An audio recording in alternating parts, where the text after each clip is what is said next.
Thank you, Angie. It's great to be here.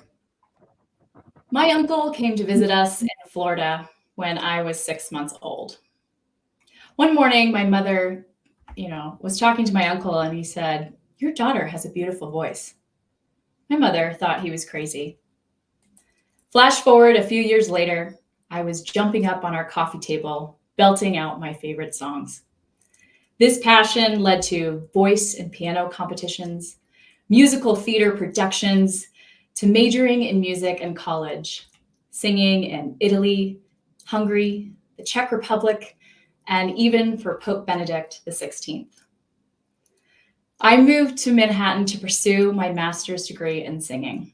I sang locally and wrote my first musical called OK Cupid. Yes, it is based about online dating. I loved everything about performing. The people, the places, everything but the pay.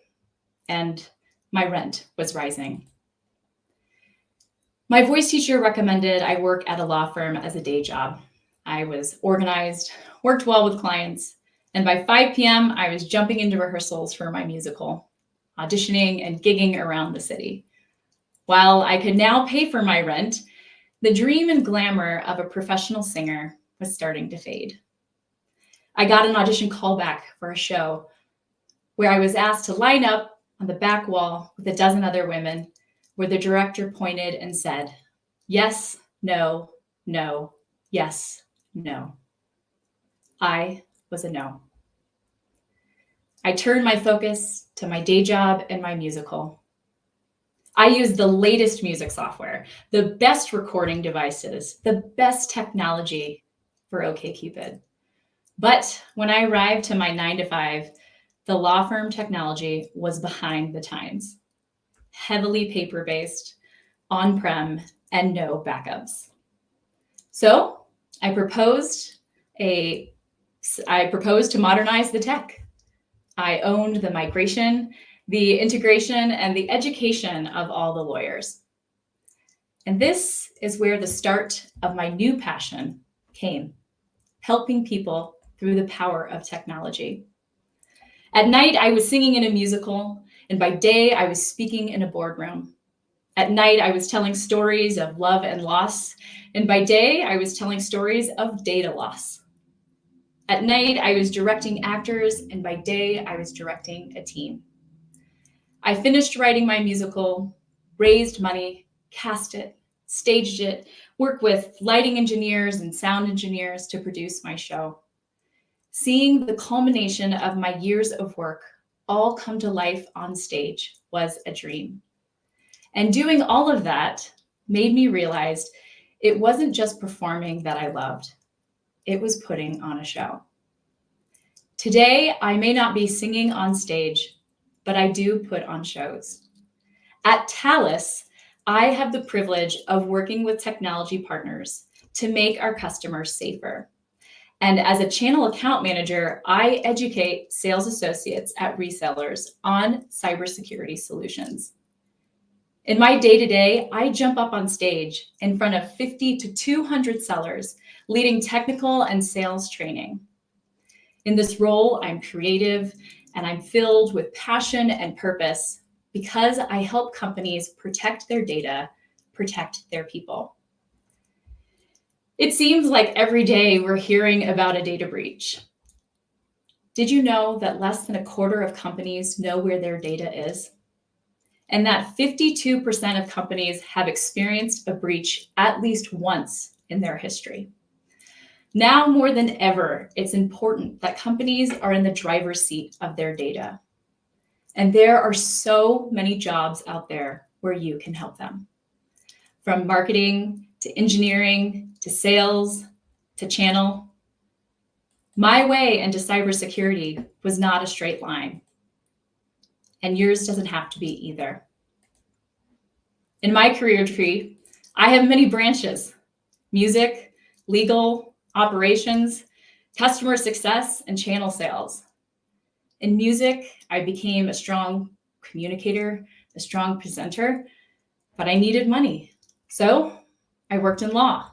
I was a customer of legal software, realizing it could be better, and spearheaded a successful implementation.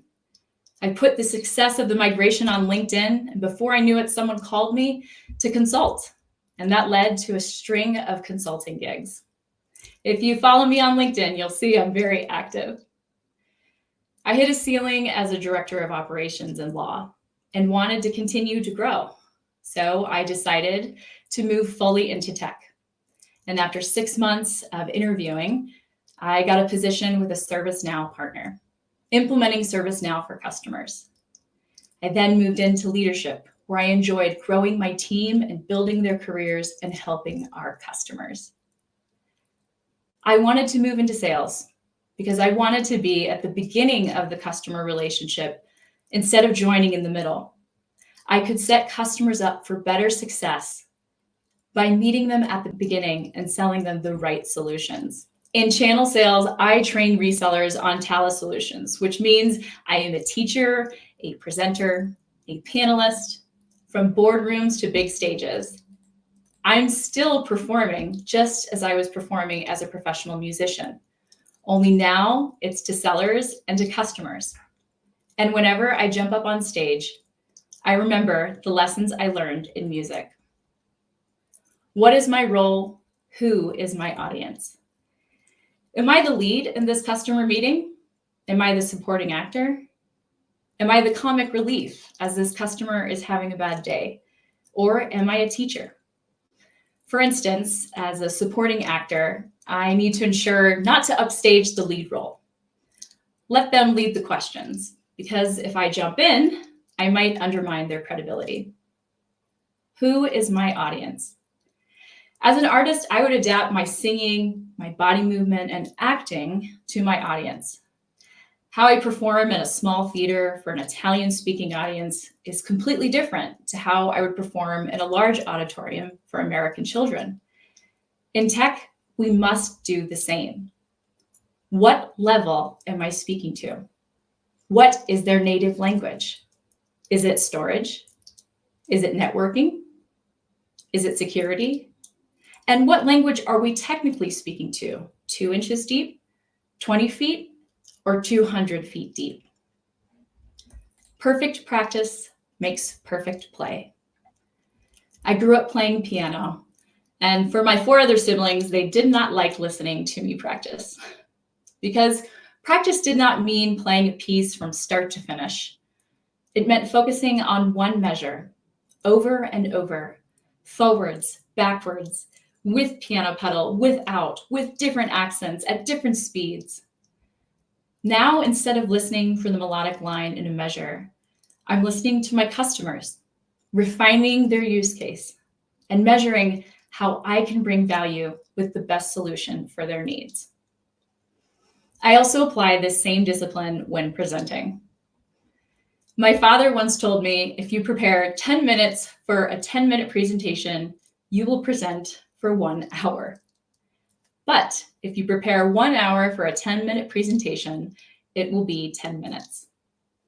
Perfect practice leads to perfect performance, whether it's on a call with your customer, your team, or your boss. Showing up prepared demonstrates your dedication, respect, and pride for producing good work. Solicit feedback. What landed and what didn't? I used to record every performance when I was on stage, not to listen to how I had done, but to listen to my audience, to hear what landed and what didn't, what joke got laughs and what fell silent. Soliciting feedback of what went well and what didn't has helped me tremendously in my career. After a customer meeting, I do a team huddle. I ask, how do we do? What resonated with the customer? What could I have done better? When you're a manager, it's a little trickier. Your team can be reluctant to give any negative feedback. But by asking, what would have made this meeting even better, can set up a conversation that's more positive versus critical. Soliciting feedback from your team, your direct reports, and your bosses can help you identify how your efforts are landing. Remember, all the world's a stage, and stage lights are bright. It may be difficult to see everyone's perspective. But through collaborative feedback, we all grow. Celebrate the wins. Create the applause. After a performance, there's always a big applause. Recognition of good work, recognition of performers. In today's tech world, we do not celebrate our players enough. Take the opportunity to celebrate the wins. Create the applause through kudos that echo up and down the company chain. CC their boss's boss. Like any production, it takes a team. And when people feel a part of a team, the team will be more successful. Find your spotlight. In theater, you can walk out on stage, start to sing, only to find the spotlight didn't make it to your mark. While maintaining character, you have to feel for the warm light on your face until you find it. In my career, there were times I could not feel the spotlight. I did not feel valued, and I did not know which direction to go to find it. But by being true to myself, embracing change, being open to opportunities, and feeling for the warmth, I found my spotlight. These are some of the principles I've followed in my career. While pursuing a career in music, anytime I met accomplished artists, I would ask for advice. And while at the time they were speaking about the arts, I realized that what they shared with me is still applicable now. I'd like to share 2 stories with you today. I was singing in a music festival in Perugia, Italy. One morning, I woke up early and went down to the hotel restaurant for breakfast. And much to my surprise, no one was there except Anthony Hopkins eating his meal in the corner. I gathered my food, walked past Sir Hopkins and said, "Good morning." He said, "Good morning," and asked what I was doing in Perugia. I said I was singing at a local festival. He invited me to join him for breakfast and told me one of the pieces he composed for orchestra was also premiering at a festival. We chatted about life, the arts, opera, and piano. He told me he wasn't good at school, but he was great at piano, and that was going to be his future. Until one day, he auditioned for a community theater production, and that's when he knew that acting was the path he was meant to lead. I asked him, what advice would you share to young artists? He said, stay on top of your technique. You won't notice a change day to day, but 6 months will go by and you'll notice a wrinkle. Thank everyone around you. It's the effort of the group that makes something extraordinary. And the minute you think you're good, you're dead. You stop growing. Even in his 80s, Anthony has always had this always growing, always learning mindset. Anthony Hopkins won his 2nd Oscar in 2020 at the age of 83. A few years later, after I graduated school, I attended a Julie Andrews book signing. She asked how I was doing. I said I was wonderful. And she said, "Yes, you are." I congratulated her on her book and asked what advice would she offer to young artists. She said, "Always be prepared. Do your homework. You never know when an opportunity will pass right by your nose. And speak forward and out. Let your words carry. Let your voice be heard." Although I originally applied this to singing, I still apply this to my day-to-day life. My voice can carry on stage, can carry in a boardroom, and as a leader. I embrace my voice and my message. As women, we too often feel upstaged or that we need to stand in the chorus. But like Julie Andrews said, we must let our voices carry. Let our voices be heard. I'd like to close on one final note. It's okay for your dream at 5 to be completely different at 35 or 55. I'm still an opera singer. It's part of my dream. But my dreams only got bigger. My dream of helping people through the power of technology, my dream of being a wife to my husband, and a mother to my daughter. Dreams are complicated and messy, but as they come to you, awake within you, they are beautiful. So please imagine me on a coffee table as I sing. Beautiful dreamer, beam on my heart, even as the morn on the streamlet and sea. Then will the clouds of sorrow depart. Beautiful dreamer, awaken to me. Beautiful dreamer,